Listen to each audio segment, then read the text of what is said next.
conexão está muito fraca.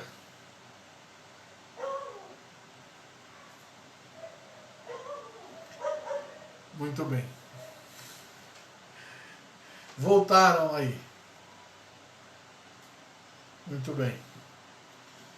Infelizmente a conexão caiu aqui, irmãs.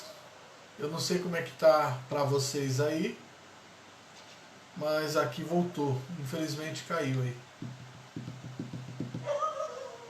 Um pouquinho. Um momentinho só.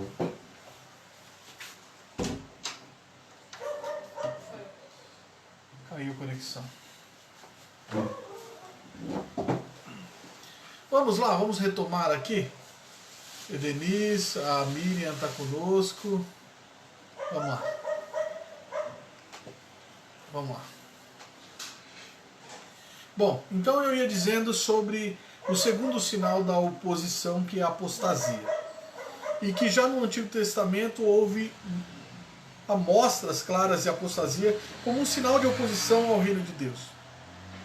Logo após Deus ter tirado o povo do jugo de Faraó, o povo já demonstrou que não estava muito afim de seguir a Deus. Começou a reclamar e fez o bezerro de ouro, não é? De forma que aquele povo que Deus escolheu para si, né, rapidamente se afastou de Deus.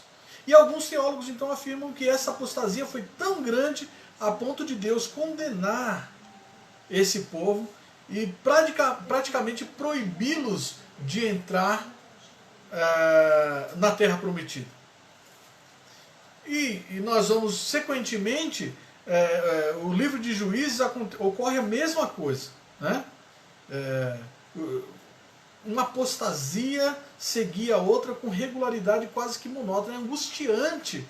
Nós vemos o livro de Juízes e ver que em momentos o povo está servindo a Deus enquanto tudo está dando certo, né, pedindo a Deus, Deus vai lá, levanta um juiz e livra Israel dos seus inimigos ao redor, e o povo enquanto isso está bom, daqui a pouco morre aquele juiz e tudo volta a estaca zero e o povo novamente abandona Deus. Então, a apostasia, a exemplo do que acontece com a tribulação, ela está presente na terra, né, entre os filhos de Deus desde o início da história, né? Outras vezes esta apostasia de Israel, ela alcançou um nível tão alarmante a ponto do profeta acreditar que seria o único que restou dentre a nação que permanecia fiel a Deus. Lembram-se? Veja lá, 1 Reis 18, 22. 1 Reis, capítulo 18, verso 22.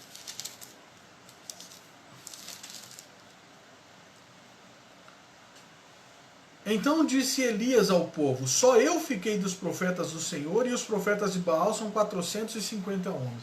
Então ele achava que só ele, entre os profetas, tinha permanecido, né? Ele achava que estava único. Mas veja também o que ele vai dizer em 1 Reis 19, 10. Olha o que é dito também.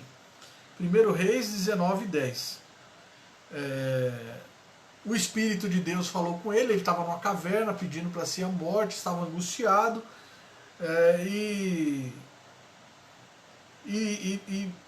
né? E a palavra do Senhor lhe disse: que fazes aqui, Elias? Verso 9, final do verso 9, ao verso 10. Ele respondeu: tenho sido zeloso pelo Senhor, Deus dos exércitos, porque os filhos de Israel, agora não são só os profetas, os filhos de Israel deixaram a tua aliança, derribaram os teus altares e mataram os teus profetas à espada.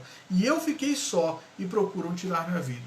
Então ele pensa que existe somente ele. Tamanha era a apostasia em Israel, irmãos.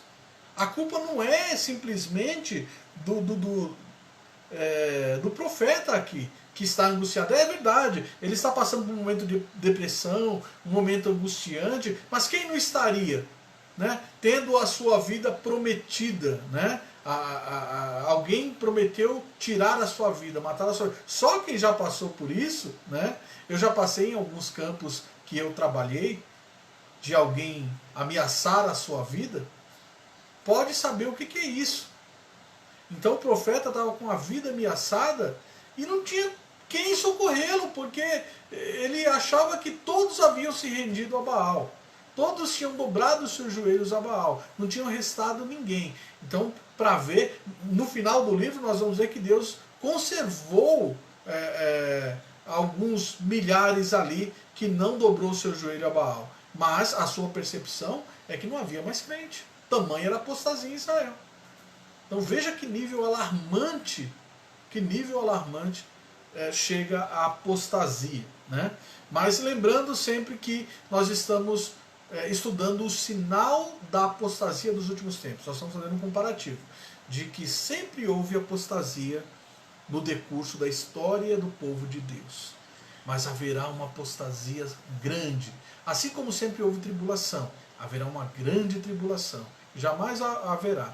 E também haverá uma apostasia grande, né? De que jamais haverá. Então vejamos aí. Continuando aqui, diz assim. Já li essa parte.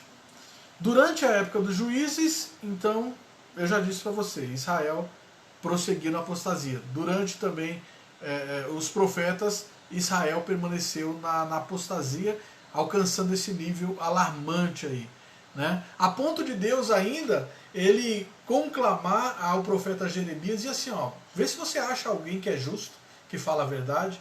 Veja lá, Jeremias capítulo 5, verso 1 a 2. Abra sua Bíblia em Jeremias capítulo 5. Jeremias 5.